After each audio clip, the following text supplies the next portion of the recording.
Today we're going to talk with Joanne Kovacs, who is a Gentile, and she's got lots of good memories of the Ovilio, or more commonly known as the OV, when it was one of many hotels on the main street. So Joanne, you might want to start with a little bit of background on your family.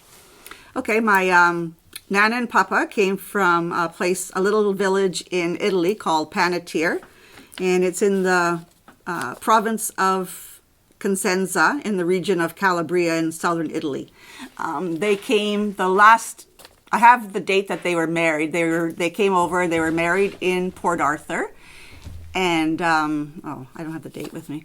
And my Papa was 34 and my Nana was 19.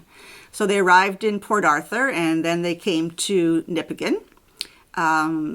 Their dream was to build a hotel with, it wasn't so much a bar then, because it started off as an ice cream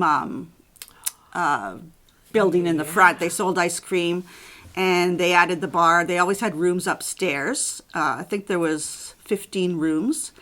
They ended up having 5 children. The oldest was Jessie, and then Frankie, Minnie, 4 kids, I guess. And my dad was the baby. Oh, Orient, right, in Orient. So they, my dad and my Uncle Frankie and my Aunt Jessie were the ones that sort of looked after the hotel with my Nana and Papa.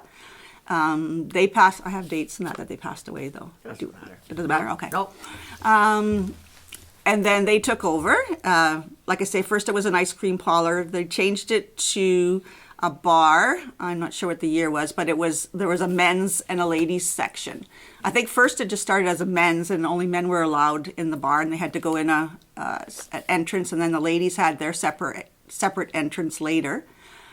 My memories of there are, we had lots of family gatherings. On Sundays, the bar was closed. I believe my dad said there was only 2 days of the year that they actually had holidays, were Sundays back then, and then Good Friday, Easter Sunday, and Christmas Day. Every other day he worked. He'd go down to the hotel about 9 in the morning and would come back for lunch, have a nap, go back in the afternoon, come back for dinner, and then be down there until they closed at 1 o'clock in the morning. My dad was always famous for, if people wouldn't leave the bar, he would turn the air conditioning on full blast in the winter to get them out. There's lots, yeah, he played lots of tricks on people. He had fake phones that he'd call them to the phone, and he'd pick it up and it would squirt water in their face. He had teeth that clattered. They looked like false teeth. He'd have those on the bar. Real jokesters. They loved just sitting with patrons and chatting with them. But it was a very hard job to do. My Aunt Jessie was a great cook. She did all the cooking in the kitchen. Made lots of Italian baking. My favorite was something called sipol that she would make. It would be like a plain donut, and you dip it in syrup and eat it. She made her own pasta. Lots of family gatherings. If anyone was in the rooms upstairs and didn't have a place to go or eat for Christmas or holidays or Sundays, they would invite them in. They had lots of good friends from people that just rented rooms there. Actually, my godfather worked for CP, and he was just an acquaintance that rented a room every year, and he ended up being my godfather. So when you rent a room, so that was their home, you mean? They stayed in the hotel all the time? There was one wing that was just for family. It was on the right-hand side of the building. There was 4 bedrooms and a bathroom. My Nana and Papa, for some reason, didn't stay on that wing. They stayed in room number 7, just a normal hotel room, and that was their room. No bathroom attached to it. They would go out to the hallway and use the public bathroom, but that's where they wanted to stay. The only person in later years that lived there was my Aunt Jessie. My dad and my mom had a family of 5, so they had their own house. My Auntie Orient married Red Winfield, and they had 5 kids, and they had their own home. And my Uncle Frankie and Auntie Evelyn had their own home with 1 child, Lisa. And my Aunt Minnie married someone from the railroad who she also met at the hotel. His name was Karl Kazmarczak. He was a superintendent roadmaster. So she married him, and they moved to White River, Scriber, London, Ontario, where they finally retired, and then moved back to Thunder Bay. Memories. Okay, I was go going to ahead. say, but you had busy time then when you think of all the family that was involved in the hotel. You're right. I can see when you said everybody got together there. Yeah, so Sundays or birthdays or special Right. occasions, we'd go to the bar to gather because it was the biggest area. We'd put all the tables together, have big potlucks. There was a pool table and a shuffleboard, so we always had fun and things to do. We'd always be stealing cherries from behind the bar. They were in a container. We would go in there, help ourselves to pop or chips, and so it was always fun. So when you're saying that Jessie was the cook, could people go in there and have something to eat without having a drink or something? They could go in. I can't remember that. Yeah, they served food in there. So I always remember her making corned beef sandwiches. There was always that big jar of pickled eggs.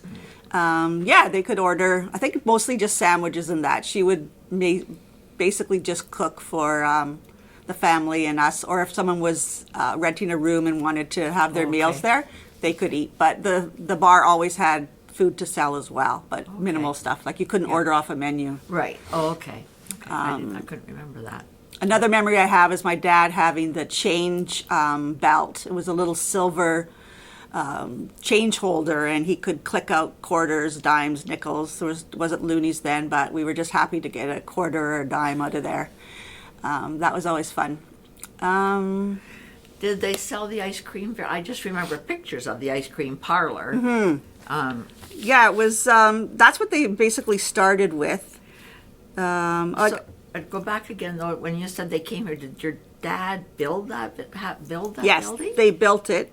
Let's see, a confectionery store in 1914. He moved my papa moved his family to Rossport, and then in 1920 they moved to Nipigon. So together with his wife Maria, sister's family, the DeFazios, they purchased the large, 3-story later International Hotel. That was the DeFazios that purchased that, with rooms above, and at the time the largest hotel in Nipigon.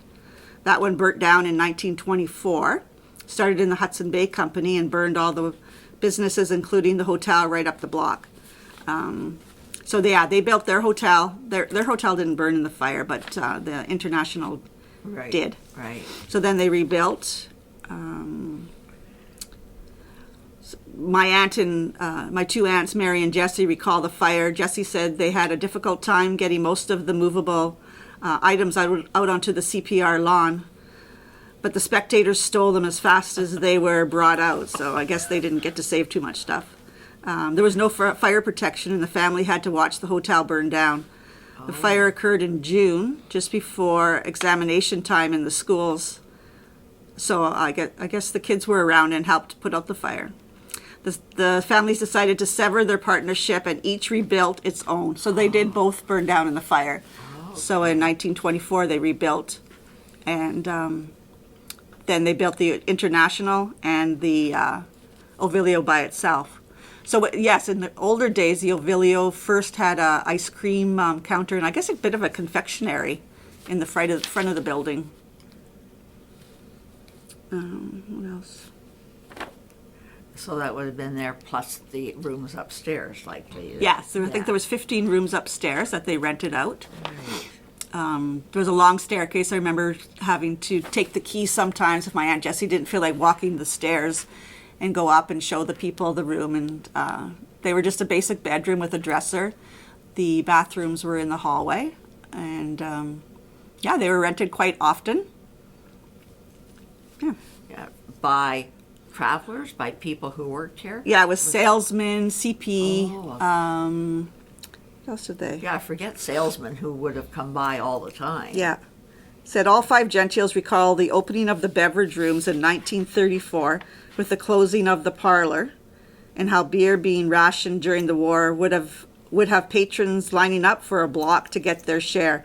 Rations would be gone until the next day in an hour. The trucks from Thunder Bay would bring a week's ration of beer at a time, with so much allotted per day.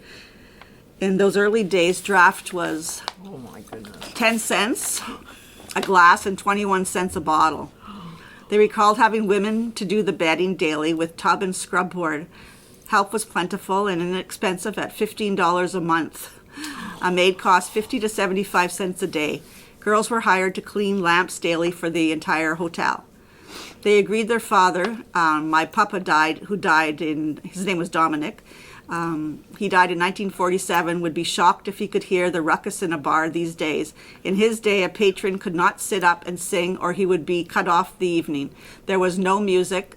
A patron could have only one bottle or glass on the table at a time, and it was only when cocktail lounges came into being that the woman could serve the public. So bars back then were very strict and sort of a classy place. You didn't there was no bar fights, or then you went in there, you had your one glass of beer, you behaved, and you went home. Yeah. In 1949, they formed a limited company to run the hotel and bar. Ontario Hydro brought boom years to Nipigon with a building of Cameron Falls 1922 to 24, Alexander Landing in 1929, and Pine Portage in 1948. The opening of the highways brought tourists now to stay in the hotel, entertainment groups to perform for patrons, but no longer the traveling salesman. In 1979, they earned the distinction of being in the beverage rooms business for 45 years. Wow. And 1979 is the year that they sold the hotel as well. So they employed a lot of people over the years, Oh, as well as your family. Yes. Employed a lot of people. Yeah, there. I remember them having a night watchman always that would sit in a chair in the lobby, and he would sit there all night. Roy, I can't remember his name. Burley? Burley, yeah. Yeah, Roy Burley. I remember him. Yes. Ole Steen was a night watchman. Always, yeah. And Harold, I think. I don't know if they stayed awake too much during the night, but they were there to make sure that no one came in. There was no locks on the door. They didn't lock the door at night. And the families slept in their own wing, so they sat there and watched the hotel all night. Wow. So it renovated a few times outside. I remember different pictures, too, when it was updated a few times. Yeah, they updated it when it became, I'm not sure what year, but there was a men's side and a ladies' side, and then they called the whole thing the Amber Lounge. So I remember them redoing it, and the lights and everything were, amongst amber color. There was rug in the bars back then, so they'd always have to be vacuuming them, and there was no just floors to sweep. Lots of cleanup. They spent lots of hours there, working hard. Tell us about the beer kegs. Now, you were commenting about that. The beer kegs were brought in, I guess, from Thunder Bay back then on a big truck. They would bring them into the basement. They had a chute, I believe, on was sort of on wheels, a big silver chute that the kegs would come down. Someone would have to be below and someone upstairs. They would get hooked. The kegs would get hooked onto the dispensers in the bar, but cases of beer had to be manually lifted from the basement up to a hole in the floor in the bar, and someone would lift them up. The guys would take them upstairs, fill the beer fridges, and do that until the beer fridge was filled. So that was bringing just all of that from Thunder Bay all the time. Yes, all that stuff. With 4 hotels on Front Street, they were here quite a lot. Yeah, they were quite busy. And I think all 4 bars did a booming business there. Yeah. Patrons would do a pub crawl, I guess as we call now. Yeah. Start at the International, start at the Normandy, go to the Ovilio International, and then the Nipigon Inn. Of course, one of the biggest jokes around is that some of the patrons could claim it was their seat because they went there so often. Right? Oh, yes. Yeah. I remember my dad saying sometimes he'd have to break up fights because someone sat in their chair. So I can remember that. And I think when it closed, they used to say you should go and buy your chair before somebody else does, when it was closed up. But it closed as the OV, but it kept going as other things, right? Yes, I think it ran as a bar for several years. That was just, our family got out of the bar business at a good time. That's just when drinking and driving laws were starting to be enforced, and people were not going to bars as frequently as they used to. So they sold it to, I believe it was Newbolt's. Oh, right. They were the first ones. I don't think they ran the bar for very long. They ended up changing it to Life Skills, or something went in there for a while. It was Life Skills. Yeah. Yes. It was one of the most beautiful buildings, I thought, on Main Street. The brick structure on the outside was gorgeous, and so we were pretty sad when they decided to tear it down. But in its place is another beautiful building, which is Right. the I just remember municipal all those building. glass blocks Yeah, you had in the and windows. then the brick was the brick, that nice gray brick. Yeah, It was quite pretty. Really nice, yeah, for sure. So it served its purpose many different ways. Yeah, being and built. employed a lot of people, and they were like family. I remember like the barmaids and people that worked in the hotel, whether it be it security or whatever. They were always invited to dinners, or that was the day of lots of parties. My mom and dad had a rumpus room in their basement, and it was always after the bar. They would bring a carload of people back, and they were all treated like family. So it was really nice. Yeah, very much a part of history, especially for those that were sports people and went to the bar after bowling was over and after Yeah. curling was over and those kinds of things. I think that's what people remember about the OV. And neat that it ended up with just the initials OV, which people, the Nash and the OV both had those nicknames. Yes. And I did try to find out what the Ovilio meant. We never really thought to ask them, but I did, Google it, and thinking it's an Italian translation for something, but nothing comes up. The only thing that comes up is Olivia. So whether they spelt it wrong, I'm not sure. But there's no record. There's no record of what Ovilio actually means, or if it's an Italian name for something. Right. Very good. Okay, really interesting, and I want to thank you, Joanne, for coming to share that. As I say, all those bars are history now, and people often can't believe we had 4 hotels on Main Street that were, as you say, they were booming in their day. Yeah, and had a thriving business until the late 70s. So. Right. Thank you very much. You're welcome.